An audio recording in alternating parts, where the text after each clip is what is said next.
Ladies and gentlemen, how you doing? My name is Justin D. I'm Coach D. Um, been doing this for 27 years, coaching volleyball. 20 of that has been at the college level. We're going through a little bit of a series here of questions that ChatGPT came up of what high school aged girls are questions they have about college volleyball recruiting. I'm an expert in the field. I've done it for 20 years. So I believe that I'm an expert, but this is all my opinion. So take it as you can. It's worth as much as you paid for it. It is free. All you have to do is watch. But we're going to go through questions 6 through 10. If you haven't watched 1 through 5, or I'm sure past that, you can as well. I got the thumbnail from ChatGPT. I'm getting there's where these questions are coming from as well. So the picture there is not me. I apologize. I look just like that most days, but today it's a little bit different. I just noticed that as people probably clicked on that. So, oh, there's a really nice looking guy. And then all of a sudden, boom, you get me. But you get me. Candid and just what my goal is to add value to you. I'd really like to pour in what I have and what I've gone through the last 27 years of coaching high school, middle school, club, and college, and kind of pour that information out to people that need it and don't want to spend an arm and a leg for it. But I digress. Let's go ahead and get into it. We're going to go ahead and again, I did 1 through 5. We're going to get 6 through 10. And the thing on there is getting recruited is what the first 10 questions are about, getting recruited. We'll start with next week. We'll be talking about scholarships and money, but 6 through 10 is still on how to get recruited. So these are the questions that have been generated by ChatGPT. And without further ado, let's jump right into it. Again, full disclosure, I am a NAIA volleyball coach and have been for a while in Northeast Arkansas. I've written a book called A Great Coach's Love. You can find it on my webpage, which is linked below, or you can find it on Amazon. Just look at Justin D. Coach and you'll be able to find it. It just takes, I am a Christian. It takes what love is in chapter 13 of 1 Corinthians and puts those characteristics into a great volleyball player and into a great coach. Love is patient, love is kind. A great coach is patient, a great coach is kind. And a great coach, which I think is about to answer these questions. Question number 6, how important are club volleyball in national tournaments? Woo! That's a good question. A lot of people are like, should we go to that qualifier? Should I be on a team that goes to a qualifier? That's a lot of money. It cost me $50 just to go watch my daughter play. Cost me $1,000 to fly there. It cost me another $1,000 because we have to stay in these hotels. And it cost me $5,000 to be on this club. It costs this, it costs this, it costs this. It should be affordable for you. Don't do anything that's not affordable for you. But remember, this is a return on your investment. You are investing in the future of your daughter. Should you be paying thousands and thousands of dollars that you don't have for a young lady that does not want to play college volleyball? Yeah, it depends on how you feel about her happiness. Volleyball does a lot more than just get you into college volleyball. Guess what? Even all the ladies that are going to college volleyball, a very, very, very, very, very small amount of them are going to be playing afterwards. But it does teach life lessons. But the question is about getting into college volleyball. Are national and club volleyball and national tournaments needed? Yes, is the short answer. I coach college. I have a reserve team and a varsity team. So I have 30 players that are on my team. We have a spring season as well. So during my fall season, that's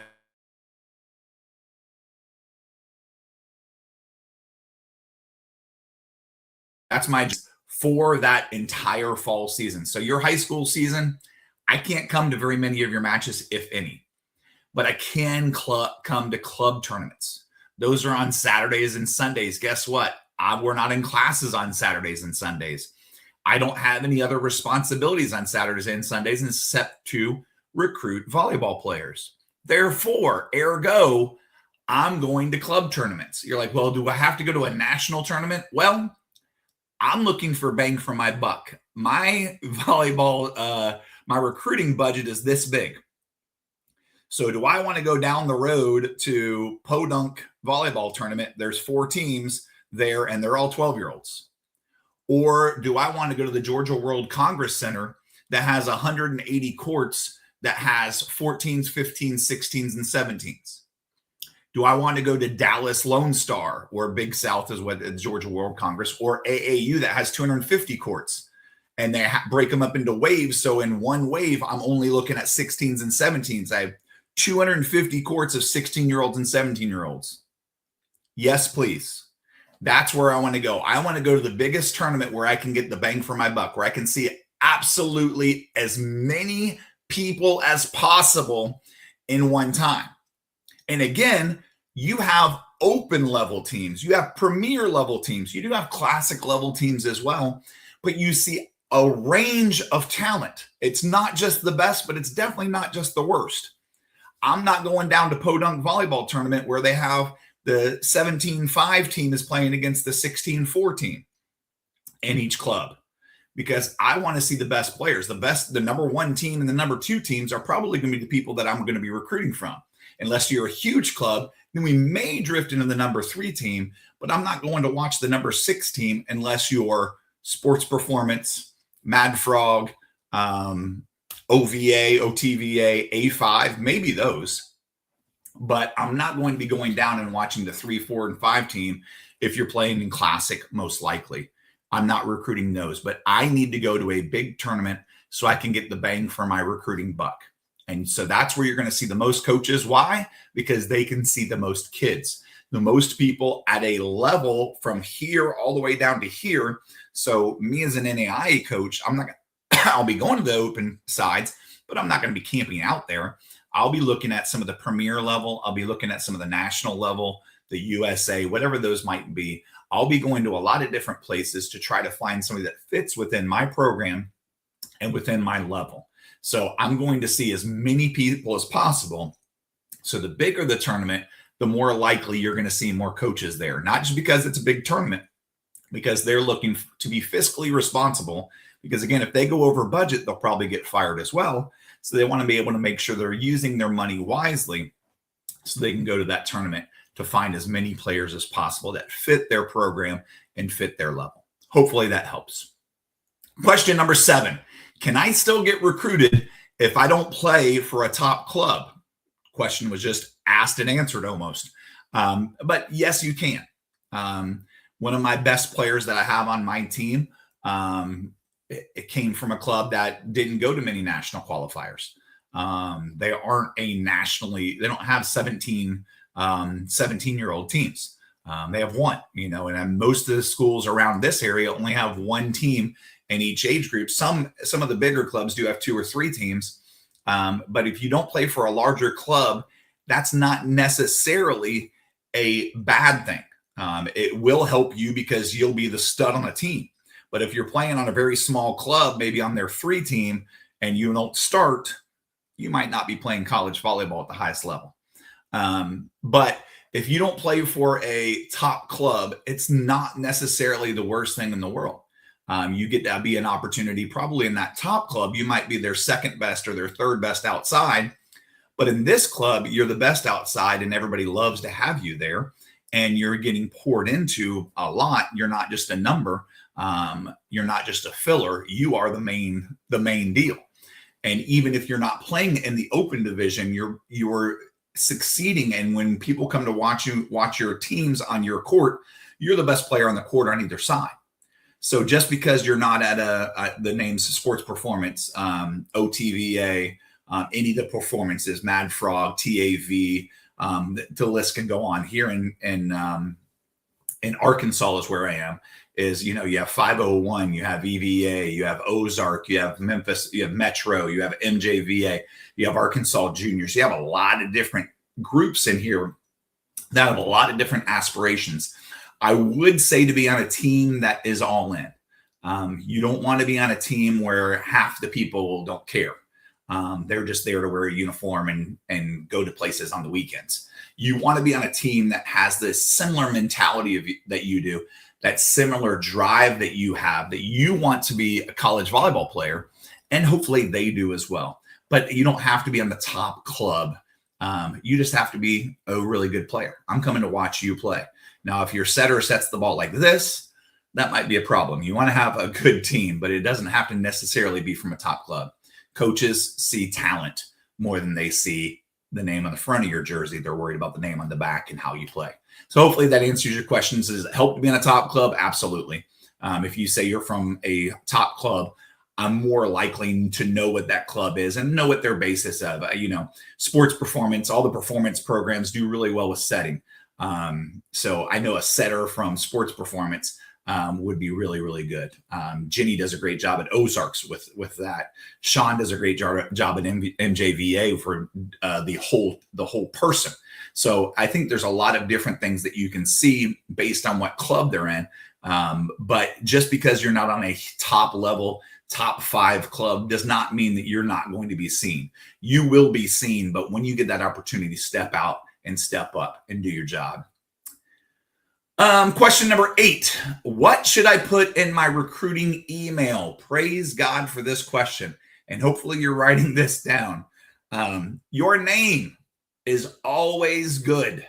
Please put your name down in the subject. Susie Q. Put down, if you're above 6 feet, put that down in the subject. 6'3". Put down your position in the subject. 6'3" middle, 6'3" right side, 6'3" outside. If you're 5'2" middle, put down middle, but don't put 5'2". I'll watch your video. We'll get to that, but don't lead with that. That's something we want to put on the back burner a little bit. If it doesn't start with a 6, don't put it in. But your email, the line should say Susie Smith, 2027 MB, Arkansas Juniors, and whatever club you're from. But in that thing, I need to know when I'm going through my thing that I'm not going to delete it because it says, you may qualify for more money on this or that or the other. I'll delete those. But if it says Susie Smith middle blocker 2027 and I'm recruiting a 27 middle or a 29 middle or whatever it may be, it helps me to figure out what that is. Now, if you say a 29, I'm not looking at 29s right now. It's 2026. That's the furthest thing from me. You can go watch the last one and tell you when we start recruiting. But coaches will want to know in that subject line, what's your name? What position do you play? What year do you graduate? Those are the things that are in your subject line. If you have something that is outstanding, if you got a 30 or better on your ACT, put it in there. If you're above 6 foot, put it in there. If you play open, put it in there. If you're going to a certain tournament in this next week, put it in there. But those are the big things to make sure you put in the starting line. Now, in the email, when you put in your recruiting email, I don't need it to be long. I don't want it more than, this is who I am. If you want to say, hey, I volunteer for FCA, or I volunteer at the animal clinic, or if I do that, that's great. I want to major in mathematics, or I want to major in nursing, or whatever it is you want to major in, that's definitely needed in there. So I would say there's a video on what you should put in your email on this channel. It's back 10 years ago, so it's probably outdated, but put your name, put where you're from, put your graduation year, put your position, put your GPA, put your ACT or SAT if you've taken it and it's above an 18. If it's below an 18, we'll get to that later. If your GPA is below a 3.0, we'll get to that later. You don't have to put that in there. But if you want to brag on yourself, this is the time to brag on yourself. Say something about my program. You don't like to have and we're going to get to it about camps. You don't want me sending you an email and saying, oh, come to my camp, come to my camp, come to my camp, and me copying and pasting and putting that. I don't want you to copy and paste. Especially you need to make sure you know who you're sending it to. Because if you say, hey, Coach Jones, I really want to come to Penn State University, and I'm not Penn State University, and I'm clearly not Coach Jones, I'm going to delete that and I will never look at it again. So if you are doing those mass emails, change the name, change the team that you're talking to, make sure that you're intentional about what you do. Take the extra time. Don't send out 5,000 emails. Before you send the email, you should be down to at most probably 50 to 60 schools. I would say 25 schools you should know before you start doing emails. And then if those 25 schools don't work, add some more. But you should not be sending out 5,000 emails a piece, because you're not looking for a place to play. You're looking for a place to play. You're not looking for a future in a program. You're just looking for, I just want to wear a jersey somewhere. You're not interested in my program if you're sending out 5,000 emails.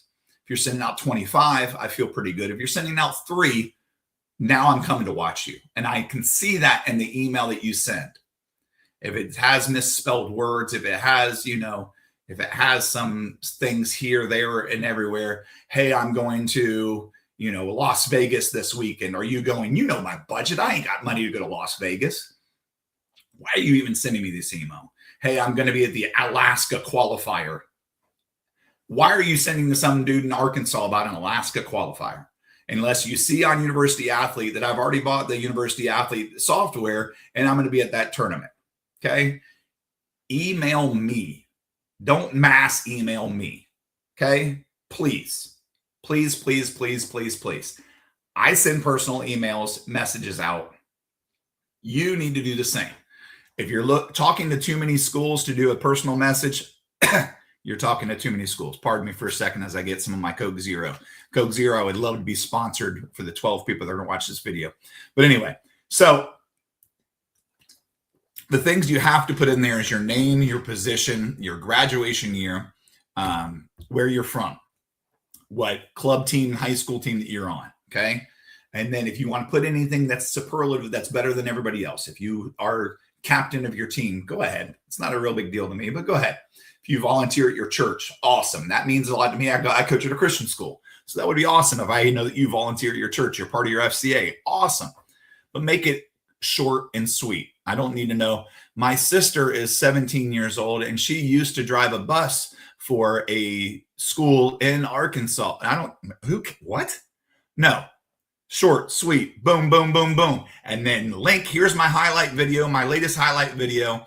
If you have any questions, this is my phone number, and this is when I'm open. I have practices on Tuesdays and Thursdays. I'm open to talk on Wednesday from 5 to 9 p.m. if you would like to call. Here's my number. Enjoy my video. Look forward to connecting with you. Susie. Done. Okay? I'm not reading your whole thing. And if you have a long 35-page paper as an email, I'm not reading it, because you probably put it in a ChatGPT just like I did for these dadgum questions. All right? What should you put in your email? Make sure I know your name, your club team, your graduation year, and your position. Okay. I'd like to know your major, what you want to study. But again, those things change. So we put it in there. We'll talk about it, but make sure that the school has what you want to study too. You're not changing your future to play volleyball somewhere. Okay. Make sure the school that you email, don't send something to me and say, I want to be in architecture. I don't have architecture at my school. I want to be in left-handed puppetry. Well, we don't have that here. You're going to need to go somewhere else. So be intentional when you send emails out, and please don't send 5,000. Don't use one of those mass email things. If you're fishing in that thing, you're dropping your bait in the ocean. No, you're just looking for any fish that'll bite. Don't email me. Coaches don't want that. Okay. We want to know that you're interested in us, and then we become interested in you. Hopefully that helps. How often should I contact coaches? Woo! This is a good one. I like that. ChatGPT is on the ball. I'm telling you right now, ChatGPT. Good job. I know you're listening. They're always listening. How often should I contact coaches? I'd say once every 2 weeks is good during club season. During high school season, maybe depends on if you've already committed. Once a month, once every 2 weeks is good. Text is good. You don't have to email. If you've already talked to a coach, text them. Okay. That's a lot easier. They're going to pick up a text. Now, if they told you they've moved on, we're not recruiting your position, or we're not recruiting you, move on, be on your way. Okay. But if they haven't contacted you, again, NCAA says that Division I coaches, Division II coaches can't contact you until at least June 15th after your sophomore year. So if you're emailing as a sophomore or as a freshman, they're not going to reply back to you. I would say before every tournament during your spring season, that would be the best. Don't do it during high school season. Maybe once during your fall semester as a freshman or a sophomore. Maybe a little bit of an update twice during the summer. But before you go to a tournament, or maybe when you get done with a tournament, hey, we won gold at Lone Star. That's awesome. Yeah, definitely send an email after that. That's awesome. But if coaches aren't replying back to you after your junior year or when you're starting your junior year, then they're probably not interested. And I would not send them 15,000 emails. I would move on. You want to be wanted too. I want to be wanted. I don't want to be one of the many. A pluribus unum is one out of many. And it also can be said out of many one. It's on your $1 bill. If you ever see cash, I know you kids don't do cash anymore, but I want to be out of many one. I want to be that one school. So if you're emailing me 5,000 times because I'm on some mailer thing that you have set up to email every 3 days, that's not doing it for me. You've already lost me, and probably every coach there is. But how many times should you contact me personally? Once every 2 weeks is great during your 17-year-old year. And then after we contact and we're on the phone and we've shown a mutual interest, then text me about once every 2 weeks is good. I'll probably text you every once in every 2 weeks as well, if I'm interested as well. And we'll move on from there. I'll be by your court, those things like that. I don't really need an email or updated film after I've already seen you. Don't keep on sending me film. And after you've committed, please, God, please, after you've committed, don't continue to put film up on field level, on NCSA, on your YouTube channel. Who are you trying to send that to? Other coaches? You're trying to get a better offer after you've already committed somewhere? Please don't. Okay. But you don't need to send me any more film after I've already seen you live. And if I haven't offered you yet and I say, hey, I need you to be able to run a slide a little bit better, then yeah, send me some film of you running slide in the next tournament or something. But contact, I'd say once every 2 weeks is probably good. Once a week is pushing it. If you're doing more than one email or one contact of some form a week, that coach is going to be like, this girl is psycho, next. And believe me, there are hundreds, just like there are hundreds of thousands of schools, there are hundreds of thousands of volleyball players. And we want somebody that fits in our program, not somebody that, I want somebody that wants our team, but I don't want somebody that is obsessed and is drama. So I would say once every 2 weeks is good. I think I've answered that question 17 times now. So I'm going to go on to the last question, which is another good question, ChatGPT.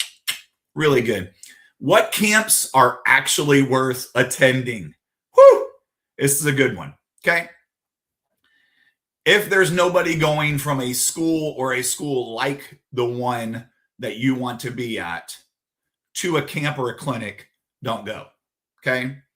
So many people want to go to, for instance, here in Arkansas, 501, great club put on. They have a lot of different types of camps. They have Arkansas Division I camp. They have a non-Arkansas Division I camp.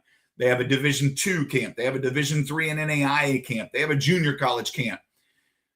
Go to the camp that you want to be at. But if you are a 5'2" middle, like we talked about earlier, don't go to the Division I camp. Yeah, you might be able to learn some stuff, but you're going to be outmatched and you're wasting your money going to a place that's not your level. Well, what is my level? Go back and watch question 1. But go to a place that you want to save your money and go to the camps of your top 3 schools after your freshman season. Okay. Then after your sophomore season, I say go to the top 5 schools if you can afford it. Okay. Or go to a clinic that one of your top 5 schools, one of the coaches will be there so you can get out in front of them. And then if you are still uncommitted by the end of your junior year, you should be down to 3 schools again and go to those 3. Probably I would go to the first, your number 1 one first. Hopefully they offer you by that time. If they don't, then go to number 2 and then number 3. But I had one girl that said she even committed to us. And then she couldn't come to my camp because she was going to the Ole Miss camp, University of Mississippi camp. And I'm like, you can't come to my camp, but you're going to spend money going to University of Mississippi, which you're not going to be a Division I University of Mississippi. You've already committed here. Long story short, go to the camps of schools that you want to go to. If you want to go to Ole Miss, that's fine. Please do. But don't not go to another school because you're spending all your money at Ole Miss or at Penn State or at Nebraska. Those are great camps. But if you're not going to go to school there, You need to go and be a part of that camp. Because if you're thinking about going to that school, you're going to be with other people that are thinking about going to that school. You're going to be around that coach when they coach, how they coach.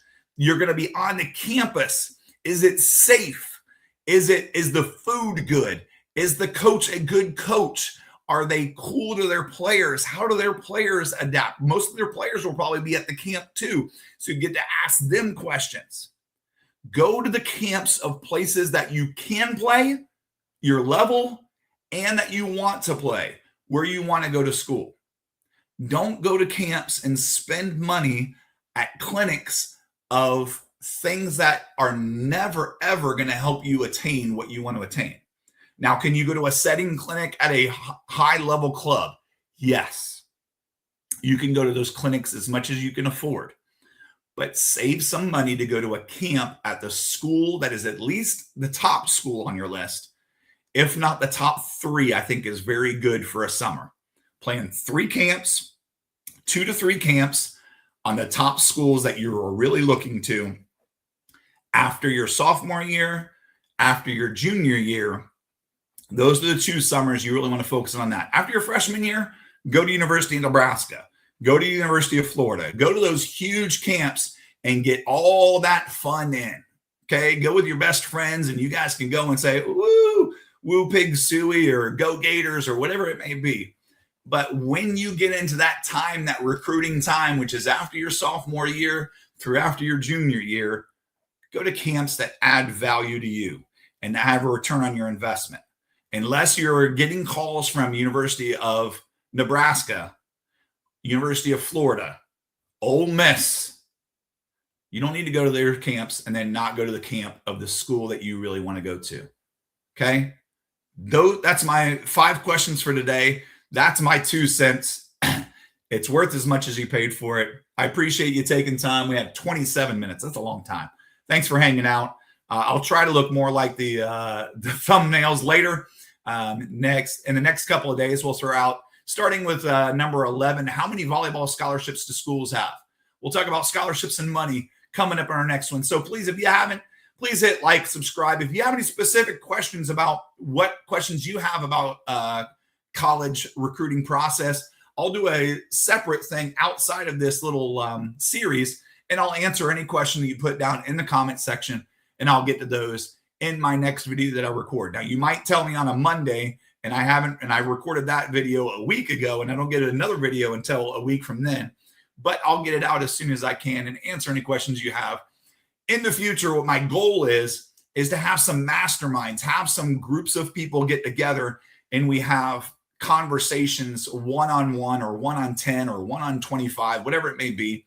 And my ultimate goal is to have a call-in show where people call and ask questions about recruiting, and I can add value to them on YouTube for free. But whatever it is, I hope I added value to you today. Thank you so much. I appreciate you. I love you. And so does Jesus. God bless.